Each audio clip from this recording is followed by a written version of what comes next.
নমস্কার বন্ধুরা, রাসুই দেবশ্রীতে আপনাদের সবাইকে স্বাগত। আশা করি সবাই খুব খুব ভালো আছেন আর আমিও খুব ভালো আছি।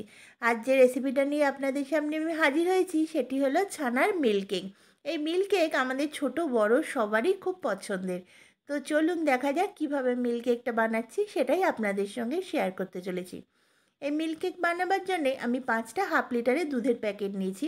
4টেতে আমি ছানা করব আর একটা আমি ছানাটা দুধের সঙ্গে মেশাবার জন্য রেখে দিচ্ছি। আর এখানে আমি পরিমাণ মতো চিনি আর বাতাসা দিয়েছি। বাতাসা দিলে দুধের রঙটা খুব সুন্দর আসে, তাই একটু বাতাসা নিলাম।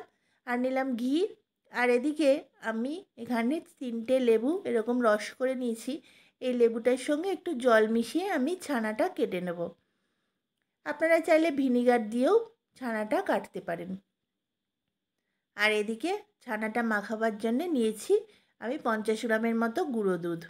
তো চলুন শুরু করা যাক। প্রথমে কড়াইতে আমি 4 প্যাকেট দুধ দিয়ে দিলাম। দুধটাকে ভালো করে গরম করে ফুটিয়ে নিচ্ছি। দুধটা ফুটে উঠেছে, এরপরে আমি লেবুর রসের সঙ্গে একটু জল মিশিয়ে নিয়েছি, নিয়ে ছানা কাটার জন্য দিয়ে দিলাম দুধের মধ্যে। গ্যাসের ফ্লেমটা সিমে করে আমি একটু নাড়াচাড়া করে নিচ্ছি।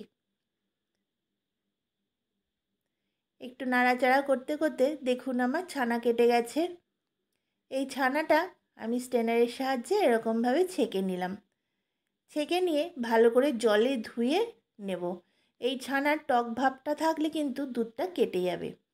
আর এখানে আর যে হাফ লিটার দুধ আমি রেখে দিয়েছিলাম সেটাও জাল দিতে বসিয়ে দিলাম। এরপরে ঠান্ডা করে নিয়ে ছানাগুলোকে এরকম ভালো করে হাত দিয়ে মেখে নিচ্ছি।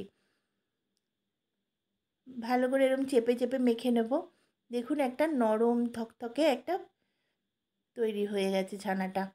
এরপরে আমি একটু ঘি দিয়ে দিলাম। ঘি দিলে এই ছানাটা বেশ মোলায়েম হয়।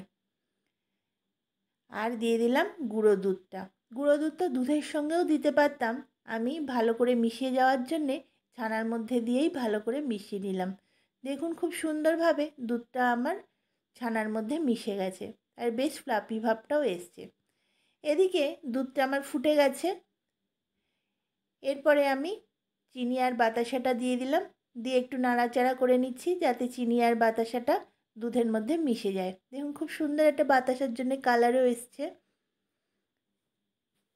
এরপরে আমি মেখে রাখা ছানাটা দিয়ে দিচ্ছি। ছানাটা পুরোটা দিয়ে একটু নাড়াচাড়া করে নেব। বেশিক্ষণ না, মিনিট 5-7 থেকে একটু নাড়াচাড়া করতে করতেই দুধটা বেশ থকথকে হয়ে যাবে।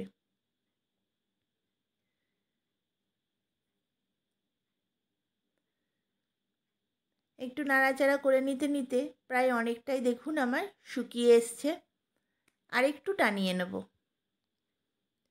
দেখুন এই মতো অবস্থায় আমি এবার নামিয়ে রেখে দেবো। আর বেশি টানাবো না, এর বেশি টানালে একদম ড্রাই হয়ে যাবে। আর নামাবার আগে দিয়ে দিলাম একটু বাটার, যাতে একদম খুব সুন্দর মসৃণ একটা ভাব আসে। তারপরে আমি নামিয়ে রেখে দিলাম। দেখুন খুব বেশি টানাইনি, একটু জল জল রাখছি। ফ্রিজে রাখলে একদম শুকিয়ে যাবে। তো কেমন লাগলো বন্ধুরা আমার এই মিল্ক কেক রেসিপি? যদি ভালো লেগে থাকে আমার চ্যানেলে যারা নতুন দর্শক তারা অবশ্যই সাবস্ক্রাইব করে দেবেন। আর পুরনো বন্ধুরা লাইক শেয়ার কমেন্ট করতে ভুলবেন না। আপনাদের কমেন্ট আমার খুব ভালো লাগে। আর এইভাবেই আপনারা আমার পাশে থাকবেন আর আশীর্বাদ করবেন যেন এগিয়ে চলতে পারি। নমস্কার।